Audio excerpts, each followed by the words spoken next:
It's Christmas Eve, 1945. Snow dusts the ground. A cozy house glows with holiday cheers, and a big family laugh around the twinkling trees. Suddenly, the lights flicker out.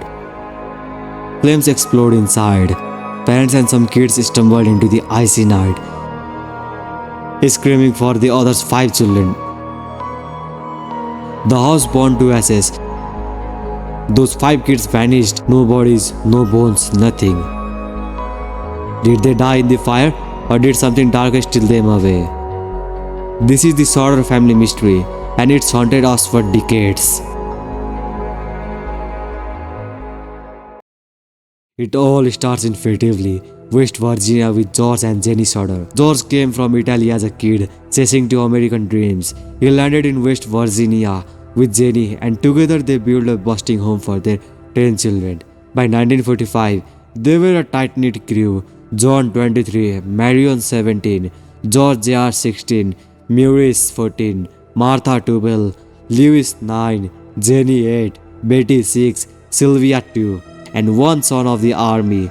Their house was loud with love, kids running around, Jenny cooking, George telling stories from the old country. That Christmas Eve, the air smelled of pine and cookies. The younger kids begged to stay up late, eyes sparkling with excitement. Jenny smiled, "Okay, but lock up and turn off the lights." Maurice and Louis, the oldest still awake, promised they would. John and George Jr. worn out from helping their dad haul coal, were already crushed out. Jenny scooped up little Sylvia and headed to bed, the house settling into a peaceful hum. At 12:30 a.m., the phone jolted Johnny awake. She shuffled downstairs. "Hello?" A woman's voice. Someone she did not know. Asked for a word name. Laughter and glass clinks buzzer in the background. "Wrong number," Jenny said, creeped out by woman's odd jiggle. Hanging up, she noticed the light still blazing, curtains wide open. The kids usually handled that. Marion was snoozing on the couch, so Jenny figured the others were in attic bedroom. She flipped the lights off, drew the curtains, and went back to sleep. At 1 a.m., a loud bang hit the roof, like something heavily dropped from the sky. A rolling noise followed, then quiet. Jenny stayed but nodded off again. 30 minutes later, smoke stung her nose. She leapt up, racing the George office. Flames roared around the phone's line and fuse box. "George, fire!" she yelled. He bawled awake, shouting for the kids. The house turned into a mad scramble. George, Jenny, John, Marion, George Jr. and Sylvia stumbled outside, couching in the freezing air. But 5 kids, Maurice, Martha, Louis, Jenny, and Betty were still upstairs. "Help! Get out!" the family screamed. No reply. The stairs were a blazing wall. No way up. George, wild with panic, tried climbing the house barehanded. He smashed a window, slicing his arm, but the flames pushed him back. The ladder they always kept outside, missing. A water barrel, frozen solid. He ran to his work trucks, perfectly yesterday, dead now. The 6 outside watched, helpless as the house burned down in 45 minutes. The 5 kids inside, mysteriously gone. The fire department did not show up till morning, short start from the war. Chief F.J. Morris shifted the SS at 10 a.m. "No bones," he said. "Must have burned up." George and Jenny froze. No bones in a fire that quick. They had seen stove and tin roofing in the rubble. Stove that survived. How could 5 kids vanish completely? The official story came fast. An accident, bad wiring. Death certificates were signed by December 30. A funeral happened January 2. But George and Jenny were too broken to go. Their surviving kids stood graveside alone. The newspaper messed up, was saying all bodies were found, then saying only bits of one were. What was real? Doubts gnawed at them. If it was wiring, why did the Christmas lights stay on as the fire started? They found their ladder, touched 17.5 feet of hill. A phone guy checked the line, not burned, but cut. By someone who climbed at a pole to do it. A thief caught stealing tools that night admitted cutting it, thinking it was power, not the fire. He swore, but who was he? Why would he do it? No one knew.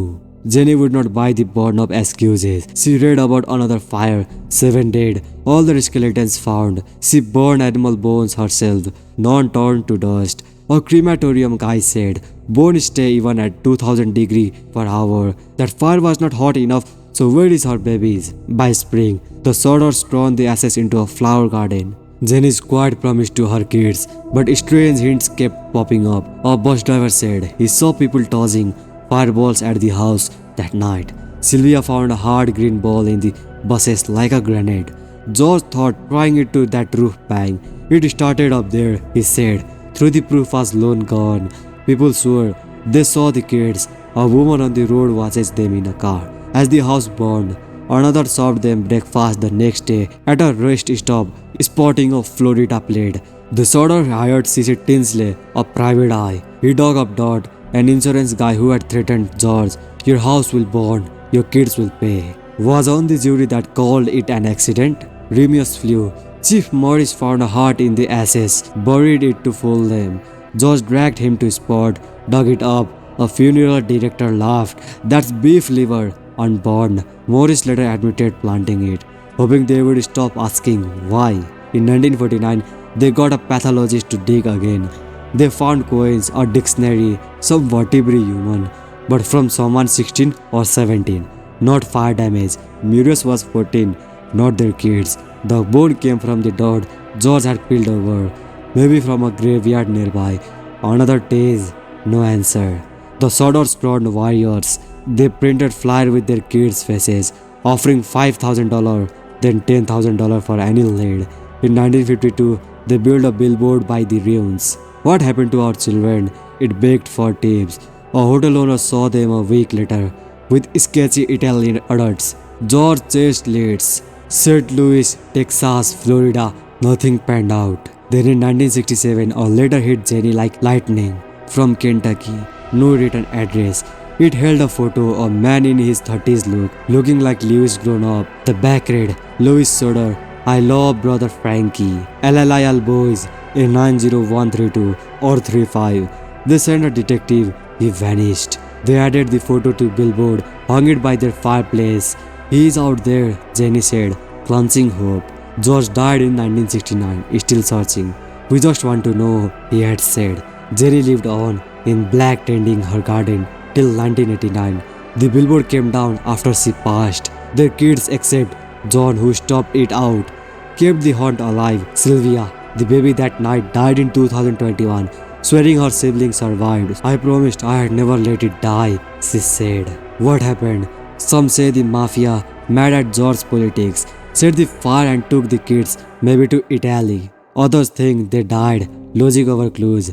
Author George Bragg says John tried to save them, but could not. And Piara's stray horn belt on the fire, but admits it's so I would not rule out survival. The Sodder mystery lives on forums, in book in our heads.